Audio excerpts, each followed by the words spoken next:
Hello and welcome to my channel today, Boo Snakes and more. Today we're going to be talking about Snap. So please like this video and subscribe to the channel. They depend on a grid that isn't always reliable. And as summers across North America have gotten progressively hotter, more people are looking back at older building approaches and noticing that A newly introduced House bill would provide eligible households, many of whom already receive Supplementary Nutrition Assistance Program, SNAP benefits with an additional $60 per month to spend on fruits and vegetables. The legislation, called the Fresh Bucks for Fresh Produce Act, was introduced on July 2nd by Democratic Representative Pamela Jalapal and several co-sponsors from her party. The bill would create a U.S. Department of Agriculture USDA pilot program providing monthly payments to help lower-income households purchase fresh produce.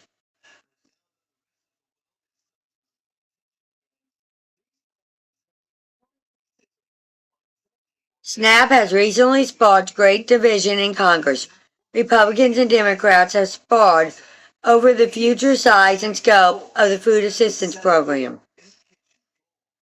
The lawmakers who proposed the new bill are arguing that healthier food options, particularly fresh fruits and vegetables, remain out of reach for many families because of high grocery prices and limited access in food insecure communities.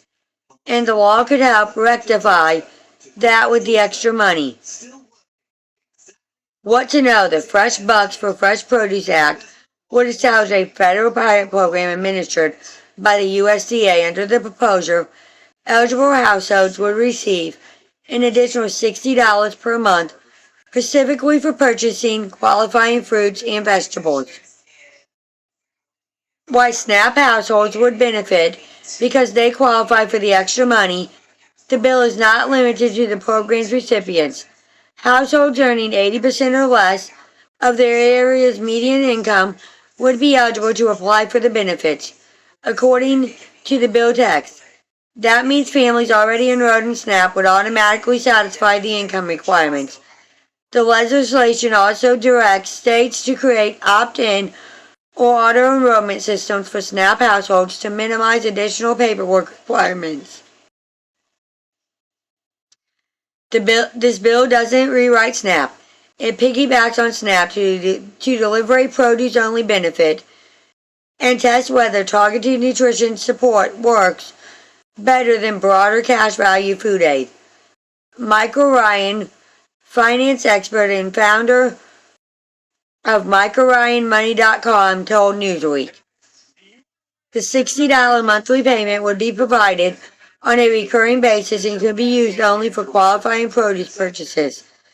It's designed as a boost to existing SNAP benefits and could likely be distributed through the government's Electronic Benefits Transfer (EBT) system. Eligible foods would include fresh, frozen, or dried fruits and vegetables without added fat, sugar, or salt, along with herbs and certain edible plant starch. How the program would work. Rather than creating a nationwide benefit, immediately the legislation would launch a pilot program through grants awarded to states. The USDA would be required to ensure the pilot has geographic diversity by selecting at least one state from each major U.S. region. States would also be encouraged to prioritize food insecure communities. Participating states would then collect data on food security, fruit and vegetable consumption, and other outcomes to determine whether the program effectively improved nutrition and access to healthy foods. Fresh produce is far more expensive than processed junk foods, so this extra money would be of great help to families in need. Draw Powers, founder of Illinois-based Powers Financial Group, told Newsweek. Programs similar to this, such as SNAP and WIC's Special Supplementary Nutrition Program for women, infants, and children, have been proven to be a net positive for society, meaning they save more dollars on the back end than they cost to fund up front. The issue with this proposal, as with all spending, is where do we find the dollars to fund it? Why we wait for the longer term returns? What the bill says, the legislation said that households receiving SNAP benefits shall be deemed to meet the income requirement for the program, and that states should minimize the amount of additional paperwork required for those households. The monthly payments would be set at $60 and paid out on a recurring basis to qualifying households. It primarily benefits low income and low access communities.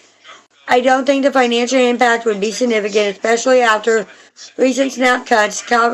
Kevin Thompson, CEO of 9i Capital Group and host of the 9 Innings podcast, told Newsweek, "To me, this feels less like an expansion and more like restoring some access with guardrails. What happens next?